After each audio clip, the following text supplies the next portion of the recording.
Subjektet që tregtojnë mish në qarkun e Lezhës nuk kanë përmbushur ende detyrimin e tyre për të përmirësuar kushtet higjieno-sanitare, në bazë të aktit normativ të dalë pak muaj më parë nga qeveria shqiptare. Konfirmimi ka ardhur nga prefekti i Lezhës, Pal Dajçi, i cili ka kërkuar nga grupi i Task Force-s së ngritur për zbatimin e këtyre kritereve, që të fillohet me sekuestrimin e mallit për të gjitha subjektet që nuk kanë reaguar, ndërkohë që ka bërë të ditur se do të përdoren edhe fadromat për prishjen e këtyre ndërtimeve. Faza e dytë, e cila përkon me zbatimin atyre detyrave që të cilat i lam në fazën e parë, lënë për dëshiruar. Ka shumë objekte të tjera tregtare të cilat nuk kanë plotësuar kushtet. Do fillohet bllokimi i gjithë aktivitetit, sekuestrimi i mjeteve, i mallit dhe gjithçka që ndodhet në dyqan. Derisa ne do të përdorim edhe fadromët për prishjen e atyre objekteve të cilat nuk plotësojnë asnjë kusht. Prefekti Dajçi ka kërkuar gjithashtu që të mbyllet edhe thertoria e qytetit të Lezhës, e cila në kushtet aktuale nuk përmbush as kriteret minimale për të realizuar një veprimtari.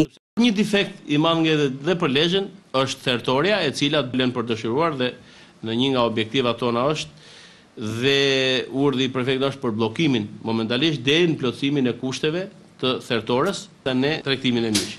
Megjithse kushtet jo të përshtatshme në thertoren e qytetit të Lezhës kanë qenë të njohura, zyra për mbrojtjen e konsumatorit në bashki nuk ka bërë asnjë reagim duke lejuar veprimtarinë e këtij subjekti.